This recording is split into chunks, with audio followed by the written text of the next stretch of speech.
Hello, welcome to Let's Go Academy. Bienvenidos a Academia Let's Go. Hoy vamos a tocar el examen de C1 de Cambridge, pero en su vertiente escrita, tras haber visto las destrezas orales. ¿Comenzamos? Ok, let's go. Bueno, pues si recordáis un poco nuestro vídeo anterior sobre las destrezas orales del examen de C1, hablamos un poco de modo general cómo era el examen, os lo recuerdo. El coste del examen es 190 a 200 euros y la duración total del examen, haciendo las 4 habilidades, sería de en torno a unas 4 horas, teniendo en cuenta, como siempre, recordad, que el examen oral de speaking seguramente se haga de modo individual y aparte de en otro día distinto al que hagáis el resto de pruebas. ¿Okay? Pero bueno, si tuviéramos que coger el examen al completo, la duración sería de 4 horas, teniendo en cuenta las pausas entre cada examen, que suelen estar en torno a 10-15 minutos, ¿vale? Esto siempre muy importante que lo tengáis en cuenta. Bueno, pues vamos a ver un poquito lo que serían las destrezas escritas, ¿vale? Como veis aquí tenemos dos exámenes, que en este caso es el examen de Writing y el examen de Reading and Use of English. Veis que cada uno de los exámenes tiene una duración estándar de 90 minutos. Vamos a empezar un poco con el examen escrito, que me parece más fácil de explicar, y luego pasaremos al Reading y al Use of English. Bueno, si recordáis un poco cómo eran los exámenes escritos de Cambridge en versión B1 o B2, aquí tenemos algo muy similar en el sentido de que tenemos un texto de carácter obligatorio que nos va a caer en la primera parte, y un texto optativo que nos cae en la segunda, ¿vale? Si recordáis un poco cómo era cuando vimos el vídeo del B2, es prácticamente lo mismo. En la primera parte, el examen obligatorio suele ser la mayoría de las veces un ensayo o un artículo. Como veis un poco aquí hemos puesto el número de palabras que hay que hacer para cada escrito, en torno a 220-260 palabras. Y como he dicho, en la primera parte suele caer siempre un artículo o un ensayo de carácter discursivo o opinativo sobre un tema propuesto por el examen de Cambridge, ¿okay? Obviamente será un tema complejo, estamos a nivel C1, así que puede ser un tema que tenga que ver con tecnología, con tiempo libre, con independencia, ambiciones, cualquier tema de vocabulario que entra en C1, donde ya podéis imaginaros que el nivel de vocabulario sube exponencialmente. La parte 2 del Writing es optativa. Digamos que Cambridge en este caso plantea 4 o 5 alternativas que suelen ser un poco lo que vimos en B2 y en B1, es decir, cartas formales, cartas informales, artículos, ensayos, reviews o reports, ¿ok? Dentro de la carta formal podéis encontraros una carta de queja, una complaint letter, o podéis encontraros una carta pidiendo información o una carta hablando sobre, yo qué sé, por ejemplo, el tema de información sobre un sitio, ¿ok? Entonces, básicamente tenéis esas dos opciones en el writing, ¿vale? Primera, texto obligatorio, artículo o ensayo, es lo que suele caer el 90% de las veces, y texto optativo, donde en torno a unos 4 o 5 textos, como los que he nombrado anteriormente, hay que escoger solo uno para realizar, ¿vale? Repito, hay que escoger uno de los optativos y hay que hacer el obligatorio, no vale iros a la segunda parte y coger 2 de los textos optativos, eso sería incorrecto. La primera parte, el primer texto, es de carácter obligatorio. Bueno, si nos vamos a lo que sería el examen de Reading y Use of English, básicamente tenéis el examen de gramática o Use of English con el examen de Reading, todo agolpado en un solo examen, ¿vale? En una duración de 90 minutos. Como veis aquí, son 8 partes, porque engloba ambos exámenes.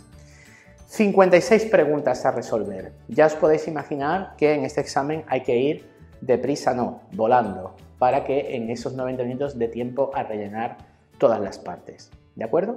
Lo que vamos a hacer es ir un poco desgranando cada una de ellas para que veáis un poco cómo funciona.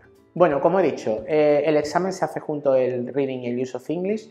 Con lo que vais a empezar van a ser con las partes de gramática, con las partes del Use of English, y hay 4 partes en el examen, ¿vale? Son las mismas partes que habéis encontrado en el examen anterior de B2, es decir, tenemos para empezar una multiple choice en la parte 1, donde nos encontramos un texto con 4 opciones múltiples, A, B, C y D. Tenéis que escoger la opción que sea correcta, ¿vale? Pueden ser verbos frasales, vocabulario sobre ropa, animales, etcétera, pueden ser adjetivos, pueden ser sustantivos. Digamos que el espectro de palabras es muy amplio. Igual que ocurría tanto en B1 como en B2, pero obviamente ahora el vocabulario se extiende. La parte 2, si recordáis, es una open-close, es decir, una respuesta abierta, donde si recordáis el vídeo del B2 dijimos que eran casi siempre palabras de carácter cohesivo, es decir, conectores como because, although, but, preposiciones up, down, in, at. Podéis encontraros también, por ejemplo, verbos modales, might, could, should, etc. Son sobre todo palabras para que el texto sea cohesionado y relacionado, ¿vale? Es prácticamente improbable que os encontréis un nombre común, un adjetivo o un verbo común. Siempre un tipo de palabra que sirva para que el texto tenga sentido y cohesión. Si nos vamos a la tercera parte, tenemos una word formation. Si recordáis, el ejercicio de word formation funciona dándoos una palabra base en un hueco, pero esa palabra tenéis que transformarla. Por ejemplo, si os dan un verbo, por ejemplo, act, es posible que tengáis que poner la palabra en sustantivo, action, o la palabra en adjetivo, active. Es lo que hay que hacer en el ejercicio de la word formation. Es decir, os van a dar siempre una palabra base, una palabra raíz, y esa palabra tiene que ser transformada, ¿vale? Y ya por último, la parte 4 del Use of English sería lo que llamamos el rephrasing o básicamente las transformations. Si recordáis lo que hablábamos en B2, un rephrase o una transformation es prácticamente decir una misma idea de dos maneras distintas. Es decir, utilizar una estructura gramatical en una y cambiarla a otra estructura gramatical que sea sinónima o semánticamente idéntica, pero escrita de otra manera. ¿De acuerdo? Siempre, siempre, siempre os dan en el examen una palabra en negrita que es la pista con la que podéis crear vuestra nueva transformación. Siempre teniendo en cuenta que la duración máxima no puede sobrepasar las 6 palabras. ¿De acuerdo? Entonces eso sería la parte de Use of English. Si nos vamos ahora a la parte del reading, nos vamos a encontrar otras 4 ejercicios. ¿Cuáles son? Al igual que ocurría en B2, tenemos 4 textos distintos en la parte del reading. El primero os sonará, si habéis visto los vídeos del B1 y del B2, es un texto amplio con una serie de preguntas con múltiple opción A, B, C o D y tenemos que escoger la opción correcta. Esta parte de examen estaba también en B1 y en B2, como he dicho, obviamente, con la subsiguiente dificultad que tiene el C1. El segundo ejercicio que aparece de reading, lo que sería la parte 6, es un ejercicio nuevo. Básicamente tenéis aquí un texto en el que aparecen una serie de personas que opinan sobre los distintos párrafos, ¿vale? Tenéis que escoger cuál de cada esas opiniones iría con cada uno de los textos. Esa parte, como he dicho, no aparecía ni en B1 ni en B2, es por así decirlo la parte nueva. Y si nos vamos ya a la parte 7 y a la parte 8, os sonará bastante el ejercicio porque es el mismo ejercicio que os encontrabais en B1 y en B2. Es decir, tenemos aquí en esta parte una serie de frases que han sido removidas del texto, las cuales tenéis que colocar dentro del texto atendiendo un poco a que tenga sentido cohesivo con el mismo texto, ¿vale? Entonces tenéis varias frases y tenéis que decidir dónde iría cada frase en cada uno de esos huecos en blancos. Es el mismo ejercicio que nos encontramos en el examen de B2.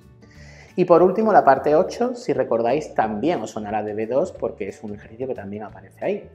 Tenemos básicamente diferentes textos, un párrafo dividido en diferentes párrafos y tenemos una serie de ideas que pertenecen a cada uno de los párrafos. Tenemos que indicar cuál de las ideas pertenecen al párrafo A, al párrafo B, al párrafo C o al párrafo D. ¿De acuerdo?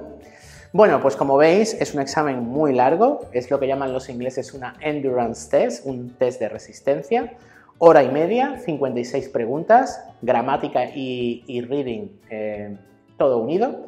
Entonces ya podéis imaginar que, como he dicho antes, tenéis que ir muy rápido para poder completarlo.